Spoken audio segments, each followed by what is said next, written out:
Doon nagpamotivate sa'yo. Kung nasa. Sa akin nakatingin sila. So, do you play ng pressure right now? Lock down muna. Medyo, dapat, kayo na ako medyo makapal ang mukha.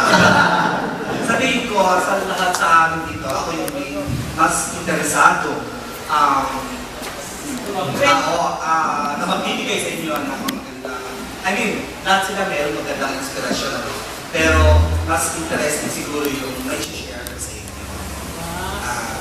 Sana magbigay inspirasyon ito sa inyo kahit sa simple paraan na hindi ko rin inakasahan na sa pagkakataon ng invitasyon ni Sheila ay darating sa pinto ito. Pagdayan ko rin ako noon nung ako ay pinagpunta. Naniindihan sa mga ganitong klaseng pagpupulong or inspirational talk sa aking mga mentors noon. So, naging daan yun para mag-inspire din ako para maraming kung ano meron ako. Ang question niya, kung anong naging turning point ko, di ba? Bakit ako nakarating sa sitwasyon ng pamumuhay ko. Actually, until now, nakakarapan ako. So, ang turning point ko noon, yung katulad ninyo, maaaring hindi man karamihan sa inyo ang mga pagkaan. Kagaya nyo rin ako ito sa bata na nangangarap, nagtitinda ng hot-pan-isal, nag-elementary ako, inising na mga dalit araw, nag-isasal ako nakakarating na barangay. Diba? So, nasabi ko na ito nung una ko pang inspirational talk sa ating barangay. So, at lagi ko inuulit-ulit ito kahit sa aking mga pamangkin, sa aking pamilya. Dahil gusto ko ma-realize na hindi ganun kadali kapag ikaw nangangarap. Kailangan talaga tumakay sa klase na buhay. Hindi ibig sabihin na kailangan mag-iulog.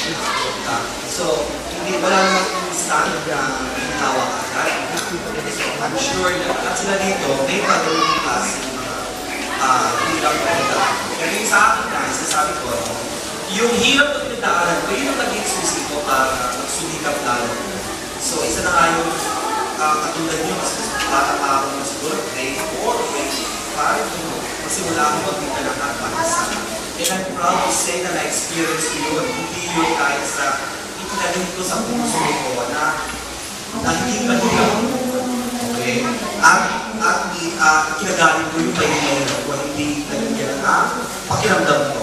Kumbaga, until now tayo kung binabalik ko yun, at pinagsasalamat ko sa Panginoon na na-experience ko yung ganong klase ng sitwasyon ng buhay. Kasi yun ko nalalaman ngayon ang halaga ng bawat ulit ng aking tinatamasa or blessings na nakukuha kayo. Dahil kung hindi mo naranasan yung klase ng hirap, siguro madali ka na lang pinagbuwantas ng mga pinag-iulapan mo, di ba? So, alam mo rin kung gaano kahalaga yun ang ipahagi sa iyong kapwa, higit sa lahat sa iyong mga kasalupan.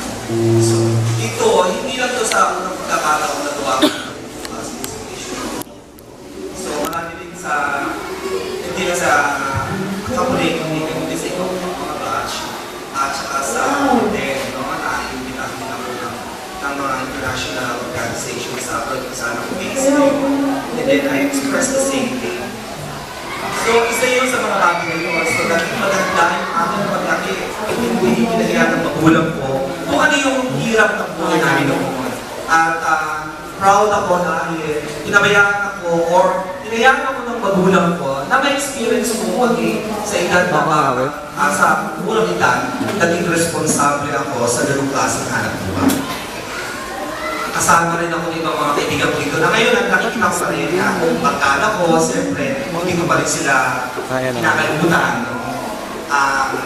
Bukod doon, nagtitinda rin ako ng mga kakaning sa nag-high school na ako. Hindi ako nito kasi alam ko na marangal yung aking ginagawa.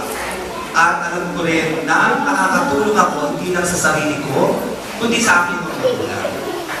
Ayaw actually ng magulang ko na gawin ko yun. Dahil may mga nagawa din sila. Pero sinikap ko kasi gusto ko nga makatulong. Di ba? At the same time, pagkatapos ko mag-aaral, naglalaro din ako kagaya niyo. Sa barangay hall,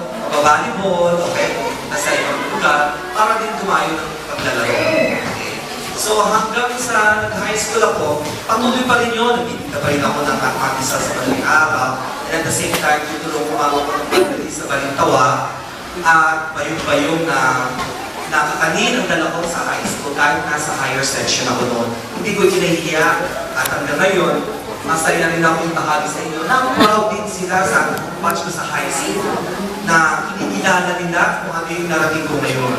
So, natutuwa ako dahil easily inspired din nila yung mga na-achieve ko ngayon. So, halos naging competition pa nga yung kapitire doon sa Bali. Sinasabi ko, late ako sa flag ceremony dahil nga yung pinamili namin ng mama ko, dala-dala ko para i-anong sa mga sections, diba? Ng mga kakalim. So, hindi ko kinahiya yun. Bakit ko ito sinasabi sa inyo? Dahil sa bagong generation ngayon, alam ko marami na sa inyo ngayon ang medyo naiiyak sa mga ganyang gawain, di ba? Pero nagkakamali kayo, hindi nyo dapat iyon kaya. Dahil iyon, turning point din iyon para sa inyo, para lumaki at kumanda ang inyong self-confidence. At your young age, mapapatunayan nyo sa sarili ninyo na kayo pala, kaya nyo nang gumawa ng ganung klaseng simpleng hanap buhay. Hindi lang tayo bubuhay lang para sa mga bagong gadgets o mag-spend ng maraming oras sa mga computer shops, mag-text-text, pero may mga paraan pa pala para gawin yung mga ganung klaseng hanap buhay. Nung panahon noon, wala kami mga ganyan. Pero naiisip na namin kung paano kami gumawa ng paraan para makatulong at maging bahagi ng ikagaganda ng buhay ng pamilya.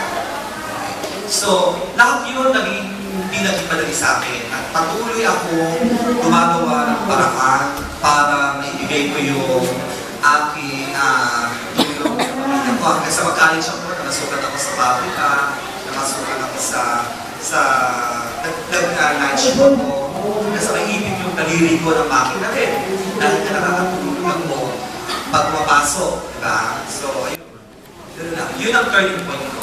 So, naging sandata ko yung hirap para ma-reach ko yung sabi ko, ayoko na bumalik sa hirap.